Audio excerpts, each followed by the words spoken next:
श्री अकाल, आदाब। मैं एडवोकेट हरी, लाइव पुर्तगाल बाय हरी की तरफ से आप सभी का स्वागत करता हूं। दोस्तों, एक कंट्री आउट का मैंने एक वीडियो बनाया था कि फाल्ता और कंट्री आउट में क्या फर्क है। तो अभी रिन्यूअल वालों को भी एक कंट्री आउट आया हुआ है और उनको फाल्ता भी आया था। तो वो पहले कैसे आता है मैं आपको बता देता हूं।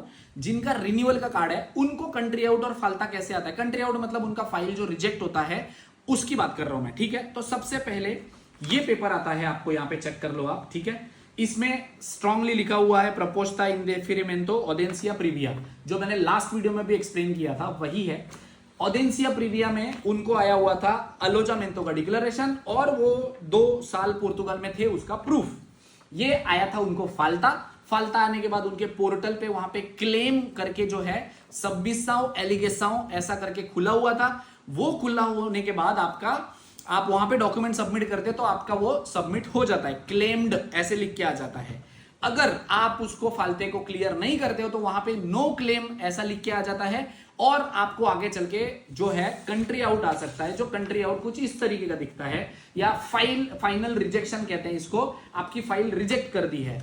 कई लोगों के केसेस में ऐसा हो जाता है, दिस इज हाउ दे इंडेफिनिमेंटो फिनाल ऐसे करके आता है। सेम चीज के लिए उनको आया हुआ है। अब कई लोगों को ऐसा होता है कि जिनका कंट्री आउट है उनका मतलब जो जिनका रिन्यूअल है उनका अगर फाइल रिजेक्ट हो जाती है तो कई लोगों को दोबारा से ऑप्शन आता है अपने पोर्टल पे सबमिट करने के लिए।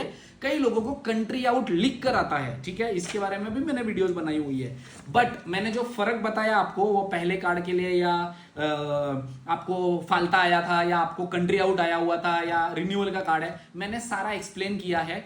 अब इसमें अगर आप देखोगे तो आपका प्लीज रिक्वेस्ट ये है कि कंट्री आउट और इसमें आप मिक्स मत करो, क्योंकि कंट्री आउट आना और फाल्ता आना दोनों में फर्क होता है। ऑडेंसिया प्रीविया opening hearing of your case, that is आपका जो है वो फाल्ता है। क्या डिसीजन फिनाल दे इंडेफिनिमेंटो, वो आता है आपका rejection, file rejection, final decision. उसमें आपको कंट्री आउट भी आ सकता है, ठीक है। उसमें लिखा हुआ होता है, आप ईमेल पढ़ोगे उसमें लिखा हुआ होता है। प्लीज इसको लेकर कंफ्यूजन मत क्रिएट करो। फाल्ता आता है टाइम से सबमिट करो। अगर कंट्री आउट आता है तो कोई भी हायर करो लॉयर, अच्छे तरीके से सबमिट करो। अदरवाइज कंट्री तो छोड़नी पड़ेगी आपको। पोर्तुगाल बहुत ज्यादा स्ट्रिक्ट हो रहा है हर चीज को लेकर। प्लीज ट्राई टू अंडरस्टैंड, मैं आपको रिक्वेस्ट करता हूं। अगर आप उस हिसाब से देखते हो करते हो तो अच्छी बात है। अगर नहीं करते हो तो भाई देखो, जिनको कंट्री आउट आए हैं वो भी घर पे बैठ के पंगे लेते हैं और उन लोगों को आगे चल के ये वाला, आप लोगों ने बहुत वीडियोस देखे रहेंगे या आपके पास बहुत सारा वो आता रहेगा, दिखता रहेगा कि आपके अभी पोर्टल पे कुछ इस तरीके का शो करता है, कंप्लेंट सबमिटेड करके, है ना। बहुत लोगों को ये शो करता रहेगा। तो ये घर पे बैठ के पंगे मत लो। अगर लॉयर से अच्छे से सबमिट करते हो, ये आने के बाद 1.5 महीने के अंदर, अब तक मैंने जितने लोगों का किया हुआ है ना, 1.5 से 2 महीने के अंदर उनका कार्ड आया है या अप्रूव हुआ है, ठीक है। तो घर पे बैठ के पंगे ना लो।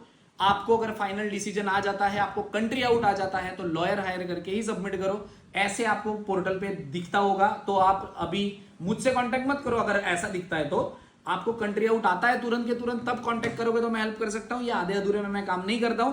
तो आप अगर ऐसा दिख रहा है तो जाओ कोई लॉयर हायर करो, उनसे कोर्ट केस करवाओ। मैं आपका काम नहीं कर सकता, ठीक है। रेस्ट अगर इससे रिलेटेड कोई भी इंफॉर्मेशन या गाइडेंस चाहिए होगी तो वीडियो के नीचे कमेंट कर सकते हैं। Thank you so much.